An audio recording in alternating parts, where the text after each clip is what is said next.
Spencer, can you hear me? The Gobioff Foundation? Gobioff? Oh, Marlene's telling me yes. Never mind. Thank you.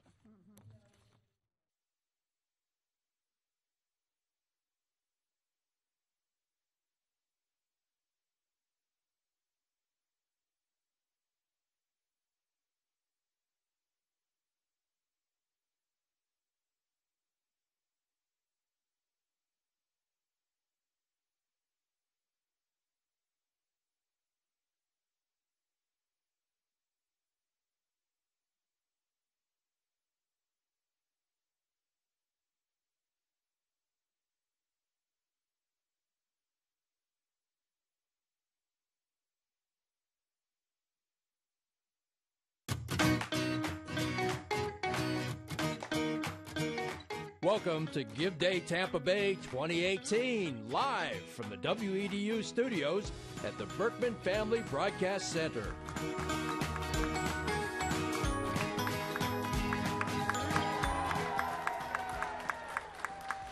Good morning and welcome to Give Day Tampa Bay 2018. I'm Cathy Unruh. I'm the host of Up Close here on WEDU, and I will be your host for the next hour of our live broadcast. We are here at the WEDU studios in Tampa with representatives from some of the over 400 nonprofits who are participating in Give Day Tampa Bay. The theme of Give Day is Live Here, Give Here, and making a donation is quick and easy. You just log on to giveday.org. You search for your favorite charity from our list of participants. And when you hit the donate button, you will fill in your credit card information and make your secure gift. The minimum donation is only $5. Give Day will be going on until midnight tonight, and we will be live streaming from 11 a.m. right now until 7 p.m. In the next hour, I'll be talking with and listening to various nonprofit groups who are making a difference in Tampa Bay. And let's take a look at our leaderboard, which keeps track of the money being raised throughout the day. And already at 11 o'clock, we are almost at $800,000, which is just wonderful. So keep at it, everybody out there. And we first want to introduce Marlene Spalton. She is the president and CEO of the Community Foundation of Tampa Bay. And Marlene, you have been with us for several Give Days now. That's right. This is the 5th. And tell us about it. Give Day is a very special day for our community. It's a wonderful opportunity for the great work that's being done in our community by nonprofits to get the kind of exposure that we think they deserve. And it also helps introduce those nonprofits to potential donors who might become interested in their mission and be supportive of that work. It's just a fun day, a great day, emphasis on our community. What a great community of givers that it is. There's just everything happy about today. And each year, of course, the donations grow, which is a wonderful trend that we want to keep going today. That's right. And tell us how the various nonprofits, they don't just come to Give Day, they prepare, they get ready, they let their supporters know, they try to increase their visibility so that people know that we are here now. The real value of Give Day comes well before the day itself. And nonprofits take classes, they meet together in networks to talk about how to increase their capacity to raise money from our community, how to better engage their donors in the work they do, and to introduce their donors directly to the kind of work they do with site visits and other types of introductions that help amplify their work. So all of that occurs for months ahead of Give Day. They set goals. Check out the goals of the different nonprofits on the website. They put strategies together. And this year, one of the primary strategies is to find matching dollars for gifts. So many of the nonprofits that you'll see listed today have someone who's stepped up to match the gifts that are being made to that nonprofit. That's still possible, by the way. In other words, you could still call in and say, I'll match your... You can still call in and say, I'll match those gifts. Right. And that just adds great excitement and leverage for the nonprofits to be able to seek more donations. People always love it when there's a match involved. So that's the primary strategy this year, which is a little new. And I have already seen success with what the leaderboard's showing already today. Yeah, that's pretty pleasing at this hour It to is. see. Yep. Started at midnight. And some of us were asleep in our beds, but others were busy getting this going. And you can see from the result that it's been very fruitful so far. And you don't like to set goals for how much we want to raise. Well, the Community Foundation really can't. All we do, really, is facilitate the ability for nonprofits to come together to have this day. That's in line with what we see as our basic benefit to the community. We're a convener. We're a catalyst for people to come together to do good things. The nonprofits themselves set their own goals for their organization, and I think that's what's really more relevant than us doing that. One goal that we've always had is to try to get more and more people involved in Give Day. There are people that sit on the sidelines not knowing how to be philanthropic, who to give to, or that it might take more time out of their day than they have. Give Day is an opportunity to make it really super easy for people to get involved. With a gift as little as $5, you can begin to support a nonprofit whose mission appeals to you. And most of us are familiar with a couple of nonprofits. Some people are familiar with many, but they are absolutely essential to the work that gets done in our communities. Right. There's nothing fluff about the nonprofits and the work they do. Everywhere from, anywhere from feeding people that are that have hunger issues to providing arts and cultural experiences that make our communities as vibrant as they are. So philanthropy has a huge role to play in making our communities livable and wonderful places to live. Those roles are essential, I believe. Well, thank you, Marlene, and all that the Community Foundation does, and may we have a very successful Give Day for everyone involved. Absolutely. Thank you, Kathy. It. The nonprofit with the most online donors between 11 a.m. and 1 p.m. will get the $2,000 Power Lunch Hour Prize provided by TICO. You can go to giveday.org to support your favorite nonprofit now, and again, that's between 11 and 1 for that nonprofit to be eligible for the prize. And let's take a look at the leaderboard. Oh, we've gone over the 800,000. Let's see what we can do in the next 2 hours during our Power Hour lunch.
With us now are representatives of High Risk Hope. We have a family. There's Bailey Nicholas and Nora Nicholas, mom and dad. And then we have Henry and Richard. That's not right. Dad. Who did I get wrong? Tell me your names right down the line. I'm Richard. This is Henry. Yes. That's Nora, and that's Bailey. Okay. So tell us briefly what High Risk Hope is all about. So High Risk Hope delivers bed rest baskets to moms that are in the hospital with high-risk pregnancies on long-term hospital bed rest, and NICU knapsacks to families that have premature babies in the neonatal intensive care unit. Yeah, we kind of said NICU fast, but that's for the little teeny preemies that need a lot of extra care. And these are twins, and that's where they started out. Absolutely. So I was introduced to High Risk Hope when I was on bed rest for 4 weeks at St. Joseph's Women's Hospital, and I received a bed rest basket while I was there, and then the twins were born 6 weeks early and spent 2 weeks in the neonatal intensive care unit, and we brought some pictures of them. Do you want to show them your pictures? Do you want to tell us something, Nora? Yeah. Who's that a picture of? A baby. A baby? That's and which you. baby? Me. Uh-huh. And then Henry, do you have a picture too? Yeah, what picture are you holding, buddy?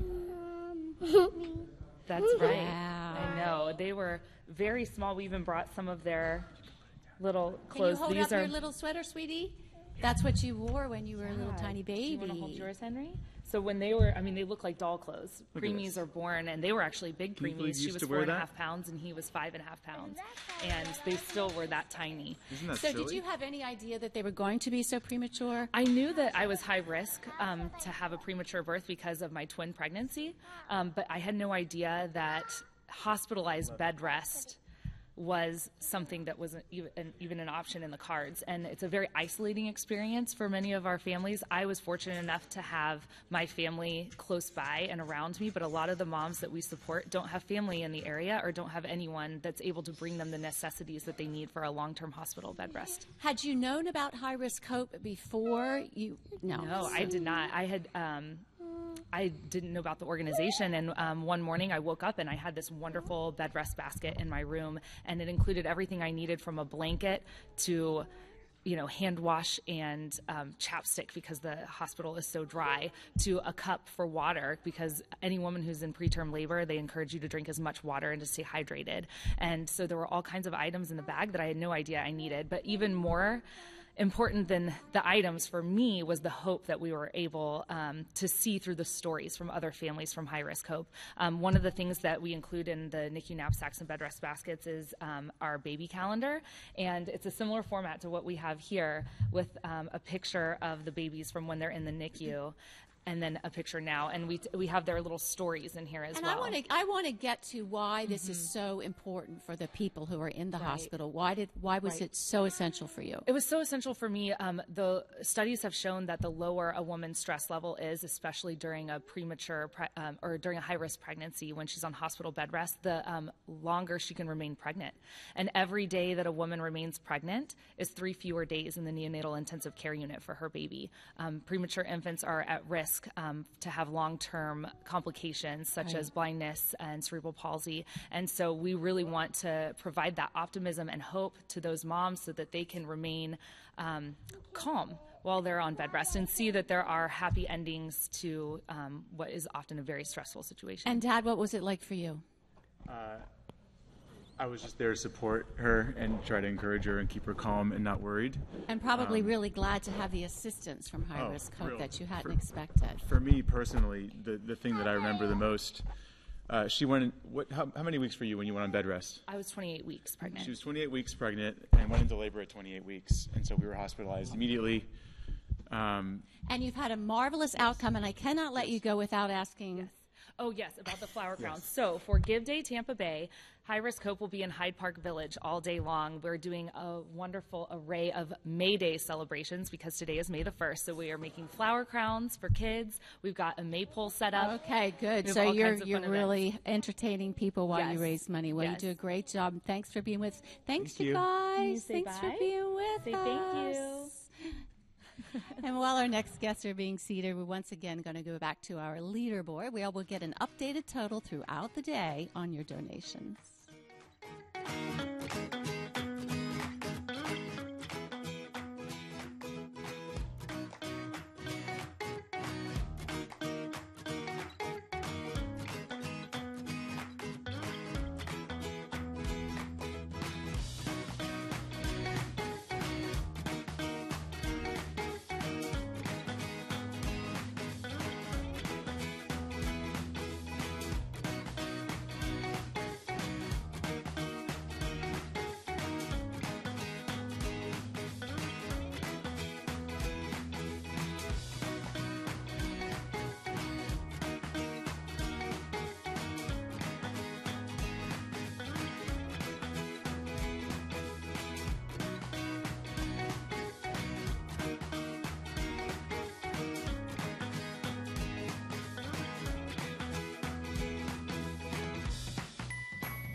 With us now are folks from Nope Hillsborough. And yes, you heard that right. It's Nope, N-O-P-E.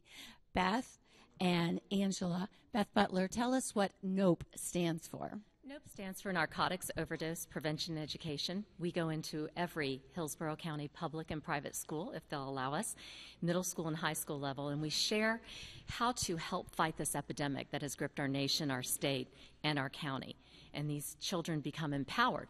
They become educated on how to make that call to 911 because the Good Samaritan 911 law protects them from getting into legal trouble. We help them understand that just one time can kill them. And we give them a brochure that looks just like this as they enter their auditorium, where the lights are dim, a heartbeat is playing, and a video roll of children such as Joseph have lost their life way too young because of an accidental overdose death. Angela, Joseph is your son. Yes, he is. Tell us what happened with Joseph. Joseph unfortunately developed an addiction to Xanax during his high school years. And in January of 2015, when we found out and put him into a drug rehab where he was doing really well, he eventually decided he didn't want to be on this earth anymore. It was also overwhelming, and Joseph took his life in November of 2015. He thought he would be better off. I'm sorry. How very difficult for you. But from that situation, you've turned to helping other people so that other parents don't go through this. Yes, I don't want anyone to ever feel the excruciating pain I live with on a daily basis.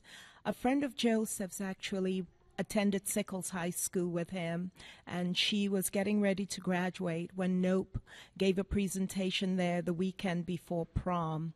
And she phoned me and said, "You have to join this organization." Joseph left a text for us telling us to use his life as an example for others. And I had shared it with this young lady, and she said, "This is your perfect opportunity. You must go in the high schools and talk about this. And this presentation is the most impactful and traumatic thing I've ever witnessed. And I know will have an impact with me for the rest of my life." And that's how I contacted Nope, and they really have saved my life, because if each day I'm able to help one kid, really honors my son. Thank you, Angela. Yeah, thank you. How big of a problem is it, Beverly? Well, unfortunately, Kathy, 175 people die every single day in our country from a substance-related death. And But I'm wondering about the children, the youth the substance kids. abuse. Yes. Just particularly in Hillsborough County, I don't have stats from the most recent years because they lag behind by about 6 months to 8 months. But when we started off, it used to be 482 youth died in our county.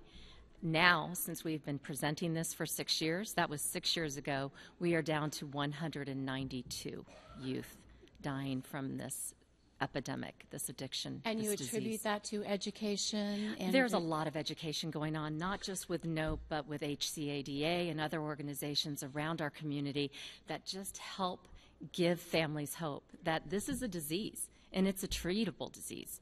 But you need to give them the tools and arm them with really good knowledge so that they make the right choices when they're faced with drugs and alcohol. Well, thank you, Nope. And Angela, I'm sorry, but so grateful for what you're doing after what you've experienced. Thanks. Thanks for giving us the opportunity. Thanks for being with us. Thanks. There are a number of Give Day incentives and prizes to encourage you to donate. The small, medium, and large nonprofits with the most unique donors each will get a $2,000 prize sponsored by the Brink Foundation, AARP, the Tampa Bay Rays Foundation, SunTrust, and the Lightning Foundation. So give generously. Go to giveday.org. And now we'll check our leaderboard once again.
Our next guests are from Volunteers of America. Janet Stringfellow is with us, as well as Melody Evans.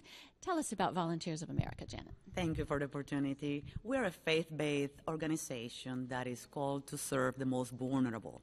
And in the Tampa Bay area, our most vulnerable are the homeless veterans, individuals struggling with mental illness, substance abuse, and our seniors were also challenged by low income and health services and health issues. And Melody, you received help from Volunteers of America. I did. I was a tax accountant, and I also suffered from addiction and homelessness, as well as heart failure. And I reached out to Volunteers of America, and they were so gracious. They helped me to find stable housing and behavioral health services. And through their assistance, I was able to regain custody of my son. I was able to recover from heart failure as well as from addiction. And now I am going back to school for social work so that I can become a social worker and further push our mission for Volunteers of America. Were you working as a tax accountant as you were experiencing all these other issues? I was. I had a tax and accounting firm in Lakeland. Wow. It's hard to imagine that you came through all that. How did you hear about Volunteers of America? I was referred to them by Linda Walker, my recovery sponsor. And now, Janet, she's on your board. She is my boss. So it's very interesting to see her, how much she is willing to give back to the community and how involved she is. And we're super excited that she wants to become a social worker as well. So hopefully she could join us and moving our mission forward. And you said early on that you're faith-based, non-denominational. Yes, we are all about service. It's a ministry of service. It's praying for the people if that is a source of comfort. So we do it in a very delicate way. But it's a powerful tool that we get to use because it's been proven statistically that people heal better when they have faith. So we have that in our menu, if you want to call it, if for them it's important. Mm-hmm. And what do you want to do with your social work degree? I'd like to become a licensed clinical social worker to help perform behavioral health services for our participants. Explain behavioral health services. I'd like to help with counseling, therapy, and I'd also like to offer services to those with drug addictions. Yes, so behavioral health are things that stem from what we do, not issues that stem from an internal organ or something. Right, it's, correct. And is that what you deal with primarily, Janet? Absolutely. That's what we see every day, especially in the Tampa Bay area. We have a lot of individuals struggling with some mental health issues and substance abuse, and the families try to help, but it's not enough. So we're here to do that as well. How many people do you have on staff? We have around 240 individuals, great leaders across the state, helping and moving the mission forward. And so this is a huge organization. Tell us about the work right here in Hillsborough County. Thank you. We have one of our biggest veterans homeless programs, and it's one of the first one that is allowing the families to heal together with the veteran. And they can have pets, because a lot of the low-income housing programs doesn't allow people to bring their pets with them. So for us, that's very important, that they get to heal with the whole family. We also have individuals struggling with the substance abuse issues, also mental health, females. We have a group completely of women who are struggling with substance abuse, and they decided to develop their own support group to help other females that are struggling with that. So a wide base of issues Yes. that you deal with Yes, and a wide reach. And I'm so glad for your success. Thank you so much. May you enjoy your education and the work to come. Thank you very Thanks, much. Janet, for being Thank with you. us. Thank you very Volunteers of America. Thank you. And we're going to go back to our leaderboard as we're working to raise that money over the Power Hour lunch. Let's take a look.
Our next nonprofit is Project Return, and here to tell us about it is Ben Pruitt and Jenna Miller. Ben, tell us what your role is and about Project Return.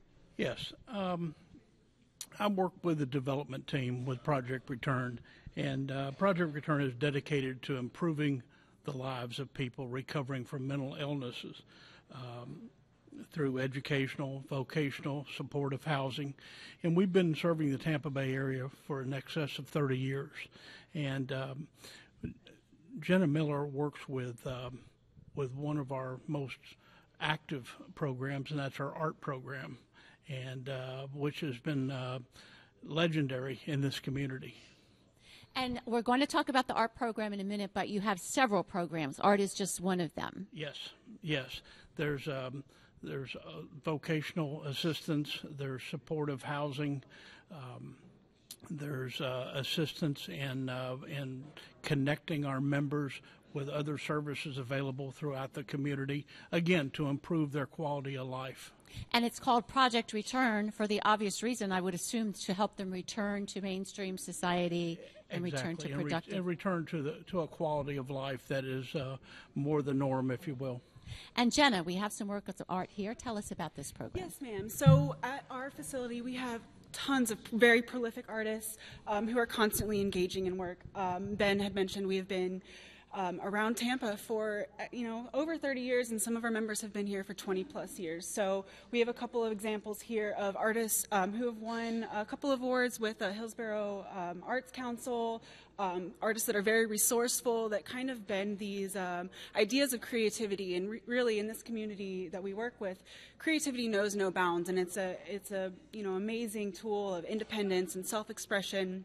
And so we actually do have an open house coming up, and this is our big event for the year. We're inviting people to come to our facility and take a look at what our members have had, are working on and what they have to offer. So you mentioned that some people have been with you for 20 years. Yes. So there's long term. Yes, absolutely. As well as short term, I would think. Yeah, and so sometimes recovery means, integrating well into the community, but we serve as kind of this safe place, this safe haven for people, with chronic mental illness. They can return to us and really feel comfortable working one-on-one with the staff and kind of find their grounds. Many of our artists do show outside of Project Return, participating in grants and, across the community. So, we are there to kind of provide that fallback option. Do you provide housing as well? Yes, ma'am. We do have a separate facility, Friendship Palms, that we're partnered with. And so, upon intake, the Educational Center, which is where I work, we will do the hands-on crafts and classes, and then they're housed separately. They're bussed out. We have tons of great, partners within the community, Heart and Sunshine Lines. They bus everyone out for those who don't have the opportunity to take, more public transportation or get rides on their own. So. And Ben, is there anything else you'd like to tell? One of the facts I'd like to bring up is that over 40 million Americans suffer some form of mental illness. That's 1 in 5 adults. And out of that, 56% of those do not receive treatment. And through numerous pieces of research is that between 70 and 90% of those people that receive treatment show a significant improvement. And so, again, people do not realize the magnitude that mental illness affects our community. Well, thank you for bringing light to it and for working to help end your open house. I hope it's successful. The artists sell a lot of work. Thank you very much. Have a good Give Day. Thanks Thank for being you. with us. Thank you very much. And we'll go back to the leaderboard.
The PACE Center for Girls is represented by Darla Ote. Good morning, Darla. Good morning. Tell us what PACE Center does. And so we are so excited about the work of PACE Center for Girls here in Hillsborough. We're an organization that is gender responsive and trauma focused. We support girls who are 11 through 17 on their journey to success. We've been working with young women for over 35 years now, and here in Hillsborough County for the last 20 years. Okay, and there are lots of ways that individuals can decide that they need to start a nonprofit organization. And let's hear another story about someone deciding that they needed to give back and help out. PACE Center for Girls started in 1985 as a call to really address the needs of girls in the juvenile justice system. We saw that more and more girls were coming to the juvenile justice system for behaviors that were not typically girl behaviors, a lot of fighting, some gang activities. So our founder, Vicki Burke, along with several of her friends and colleagues, convinced the juvenile justice system to let them take a group of girls, a small group as a pilot, to look at more intensely, emotionally, their social skills. What we found was after a year, none of those girls who were once repeatedly in the juvenile justice system came back to the juvenile justice system. From that, 20 centers have spawned. PACE Hillsborough has been in the Tampa community since 1998. It has been a tremendous social impact when you are looking at the social development of our girls. Our outcomes have been absolutely wonderful. And so recognizing that it is our children who are truly leading the charge to making our community great, if we can get in right at the beginning to prevent and intervene on some adverse behaviors. As a result, we are looking at girls who are coming into us who have been truant 45 and 60 days the year prior to coming to us, now attending school regularly, completing high school. If you look at some of our outcomes, 97% of the young ladies that have graduated from PACE were still in school, employed, or in higher education 3 years after leaving our program. And so those are outcomes and impacts that's immeasurable to societal success. I think of a young lady named Dion. Dion came to us, she was a fighter. She had been expelled from school. Smart young lady, but needed focus and anger issues. So she worked very closely with our social services team to really gain some skills to control her anger, to modulate her behavior so that she can really learn how to be productive in any setting. As a result, it also informed her academically, and she did wonderfully. Dion was with us a little less than a year. She gained a tremendous amount of credits while she was with us. We were able to transition her back to the school setting 1 year ahead of her kindergarten cohort. She graduated, went on to the University of Texas, Austin, where she is currently a junior and doing wonderfully well.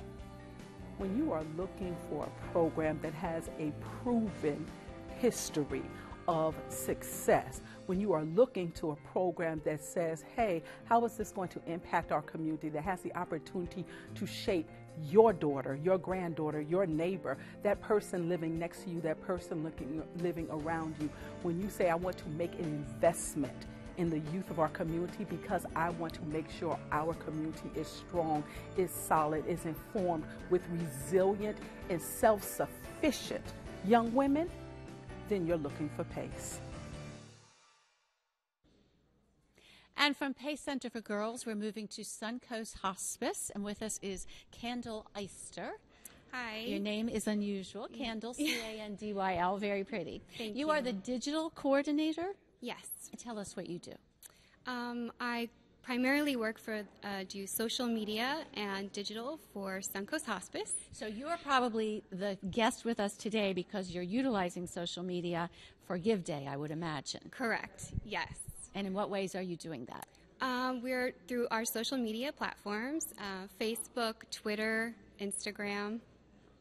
And most of us are familiar with hospice, but tell us the mission and the work that is done. Sure. Suncoast Hospice is the only nonprofit hospice serving patients and families and individuals in Pinellas County. We're part of Empath Health, which is an integrated network of care comprised of other nonprofit organizations, Suncoast Hospice being the largest. We support patients, families, and individuals in Pinellas who need hospice care, palliative care, which allows patients to continue curative treatment, along with the added support of a hospice care team, which can be social workers, spiritual care coordinators, volunteers, pet therapy. So a lot of a more holistic approach to their care. And hospice can be both in-home and in facilities. Correct. We have 3 Suncoast Hospice Care Centers in Pinellas County. We also see patients in their home, assisted living facilities, or wherever they would like to be served. And while we tend to think of hospice as only end-of-life care, it's not necessarily so. Correct. The average person who's admitted into hospice care has to have a diagnosis of 6 months or less.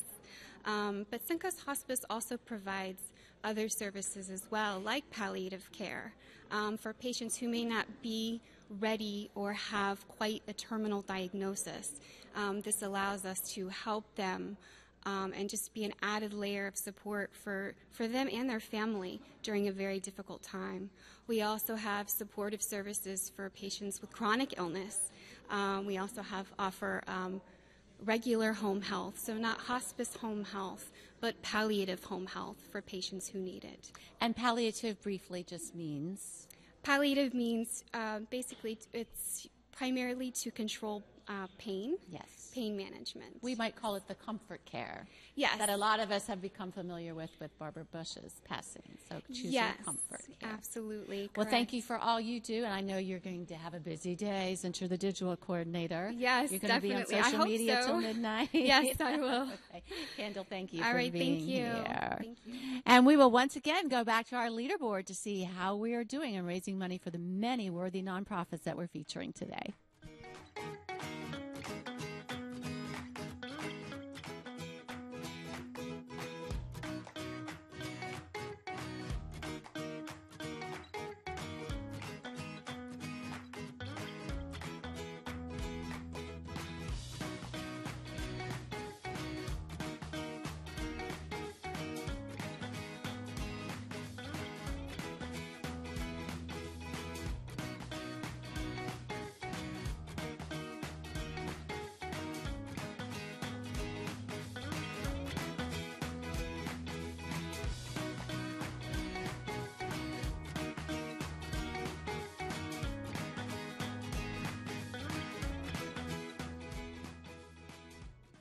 With us now is a special treat, Collective Souls Dance. And Souls is spelled S-O-L-E-S, as in feet, not our inner souls. We have with us Troy Jansen, and Alex Jones. Tell us about Collective Souls.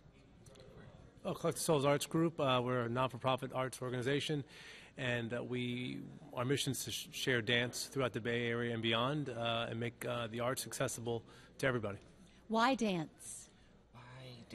Dance is a universal language, and for me, it's one of the best ways to truly express how I'm feeling inside. So the piece that you're going to see by dancer Kirsten Sandridge, it's a piece that I created a while back about the phoenix and the rise of the phoenix, and I feel like it's very, very appropriate for spring, and very, very important for the time right now for everyone to rise up. Okay, well, let's go straight to it. Kirsten Sandridge with her dance from Collective Souls.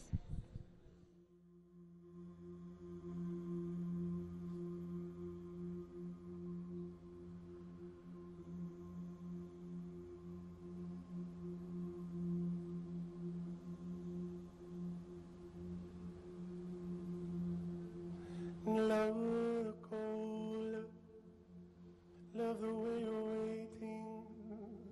I love your kind patience. Dust and water, water and dust, water and dust.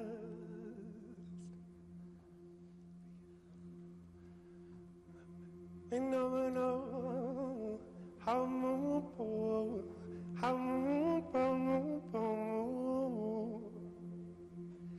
did you think I'd leave you here forever?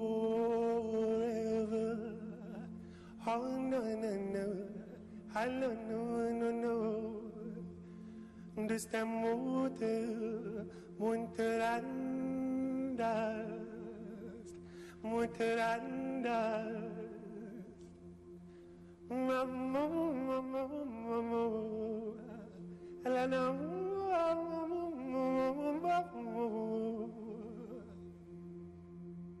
The longing dust wailed as the moon, but lost him soon. This time water and dust, water and dust.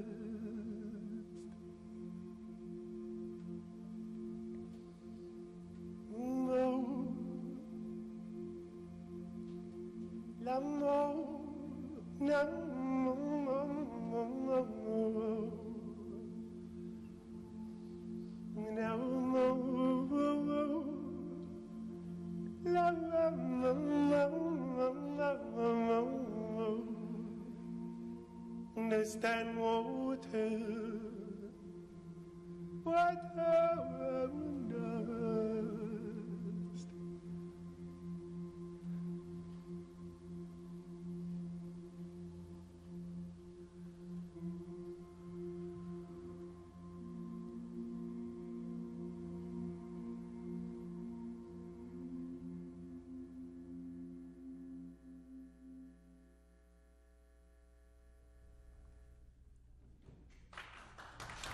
Thank you, Kirsten, for performing. Thank you, Alex, for choreographing that. And Troy, as quickly as you can, tell us who Collective Souls serves. We serve the greater Tampa Bay area, Tampa St. Pete. Now with Alex Jones as director, the company has now bridged ages, children through adults. So anyone who, anyone. So eligibility is determined by. We want to make it accessible to everybody. Okay. Yes. All right. Thank Well, you. Thank you. We appreciate you being here. That was lovely. Thank you very much. Back to our leaderboard.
Our guests now are from the Hillsborough County AntiDrug Alliance, and let's just go down the row and have you introduce yourself. Good morning. My name is Gary White.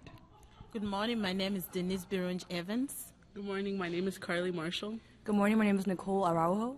And then we're going to do the same thing, and you're going to tell us what your role is. I'm the associate director. I'm the youth coordinator for Hillsborough County AntiDrug Alliance. I'm the president at Hillsborough High School for Students Working Against Tobacco. And I'm an attendant for students working against tobacco as well. So anti-drug obviously includes tobacco. Is it limited to tobacco, or it's? The short answer is no. The Hillsborough County Anti-Drug Alliance has been around now for about 30 years. And so we have been supporting students like Carly and Nicole, making those good decisions every day to turn towards a healthier choice and away from drugs. And how helpful is this organization to your efforts?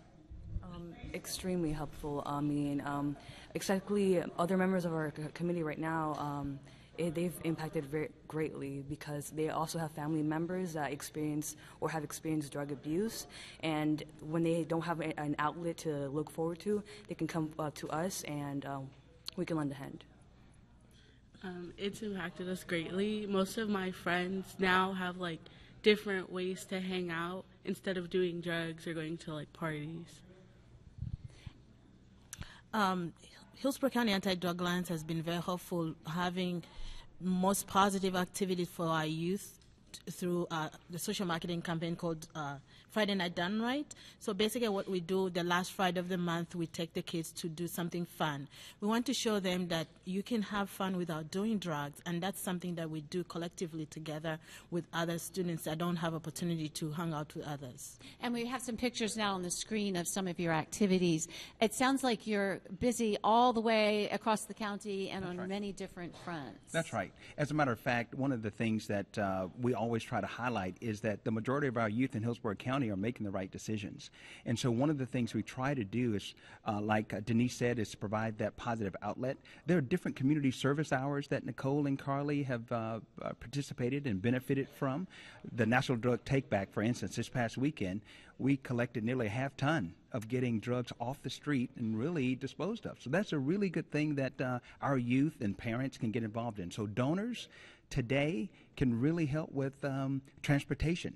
You know, some of the high school and middle school youth need help with transportation to get to those events that Denise is where they get that positive energy and that positive feedback and learn things. Absolutely. Okay, well, thank you for the work that all of you are doing, from tobacco to whatever else. That's right. Yeah. Thank you so much. Thanks a lot. Appreciate it. There are a lot of hardworking, hungry people here at Give Day who are very grateful to Casper's for providing McDonald's food for breakfast and the PDQ for the tasty lunch. We thank them. Back to our leaderboard.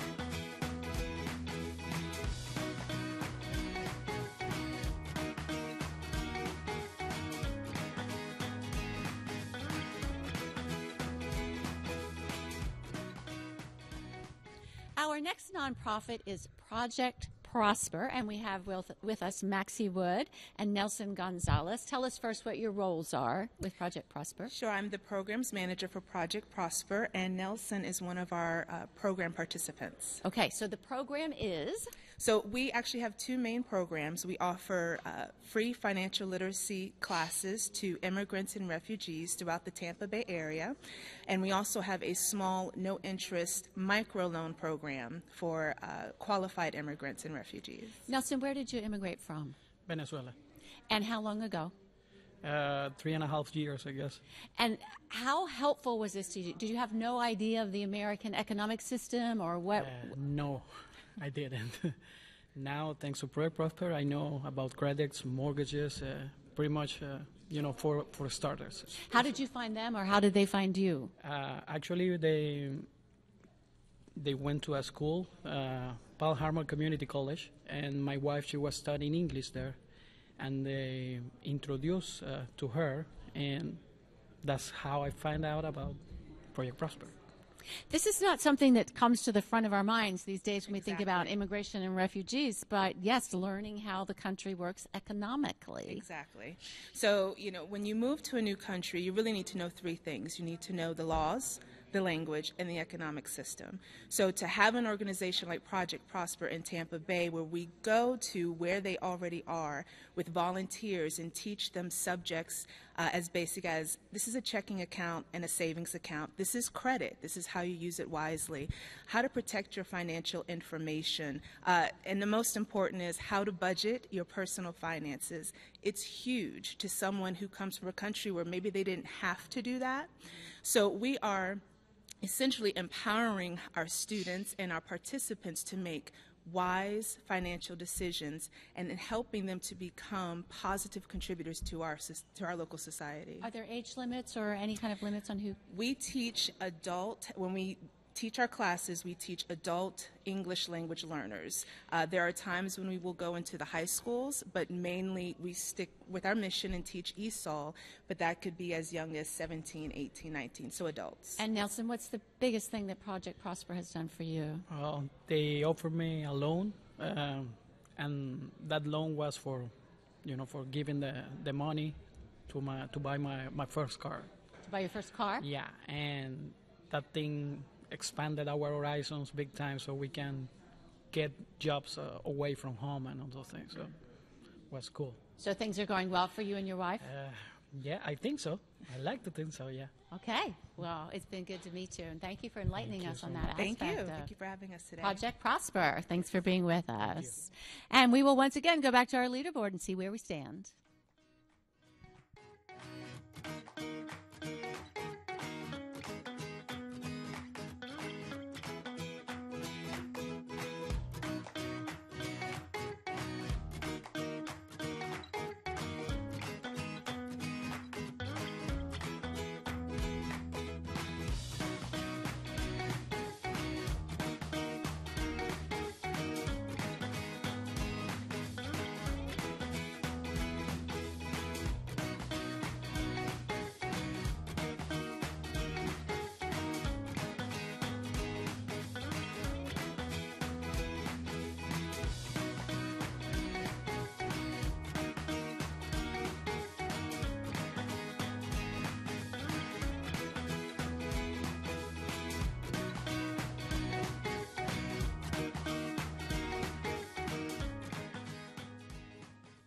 The next nonprofit with us is SOAR, and that is Suncoast Organized Animal Relief. Stephen Bennett's here to tell us all about it. What does SOAR do? Hi, Kathy. Thanks for having me, first of all.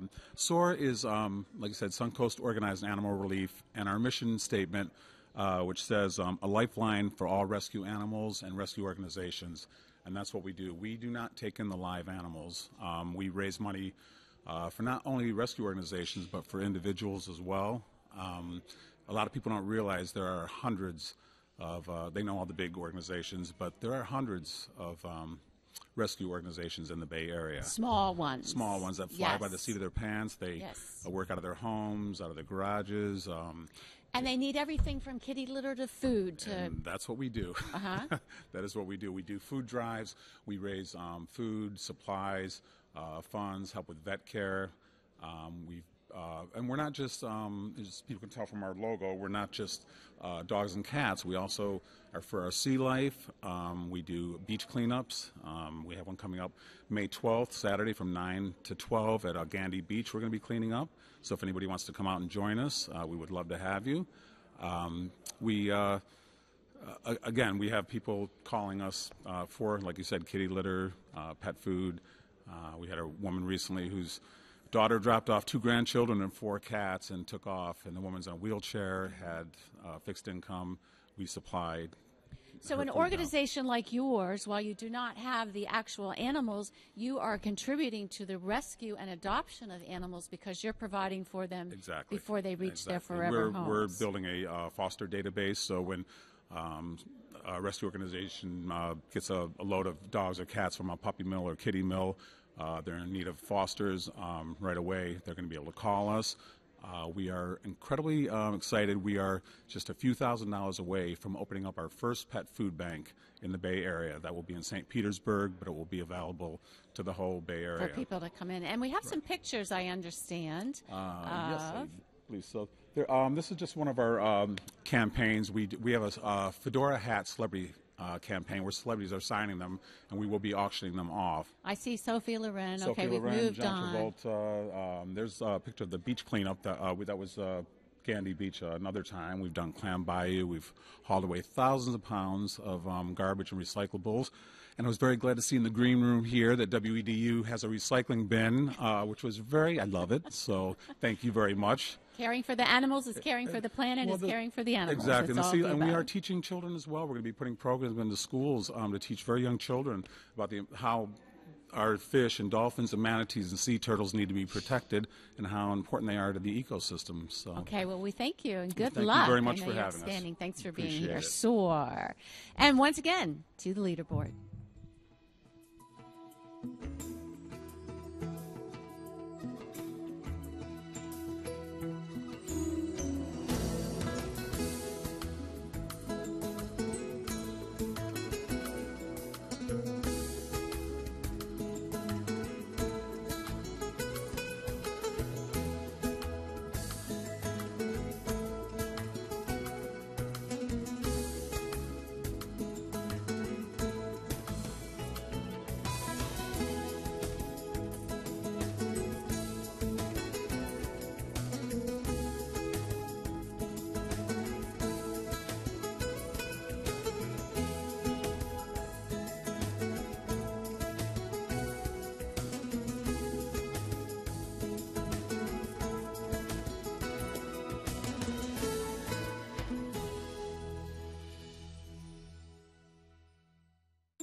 Now we go to our lightning round. This is the time when nonprofits get 30 seconds to tell us about their organization and why you should support them on Give Day Tampa Bay.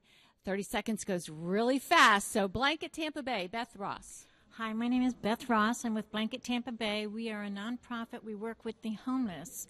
We work out of St. Peter Claver Church every Monday night. What do you do? We pass out blankets and hygiene products and help feed about 160 people. And tell me again where you work out of? St. Peter Claver Church. That's 1203 North Nebraska Avenue every Monday night from 7 to 8. And hence the name Blanket Tampa Bay. Right. And next we have Diana Giuliano from Event Evangelism. Yes, we're also known as SOS Event Ministry. We're a nonprofit, faith-based ministry founded in 2001 by Tom and Carolyn Curtis. We offer free training programs with the materials, Bibles, and Bible studies. Our goal is to generate awareness of SOS Event Ministry and to increase volunteers for outreach opportunities such as the Strawberry Festival, fall festivals, flea markets we go into, and also to be blessed with additional donors. So thank you very much for this opportunity. Thank you for what you do. And the man with the birds on his shoulders is Magic Ismaili. You are from the Zaxi Bird Sanctuary. Tell us what you do. We have hundreds of birds that people could no longer keep them.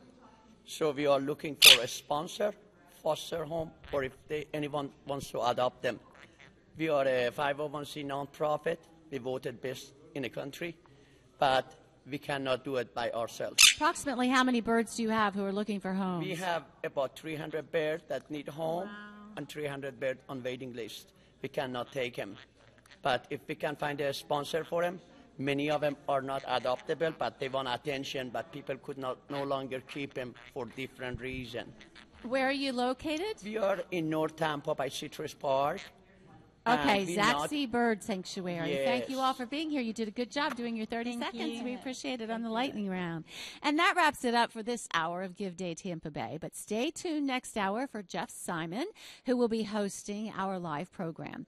Most of all, though, log on to giveday.org anytime before midnight tonight and make a contribution to your favorite nonprofit organization. You can choose from over 400 nonprofits, and you'll be supporting those groups who keep the Tampa Bay area healthy and strong. Thanks for supporting Give Day, and we'll see you in this next hour.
Bye.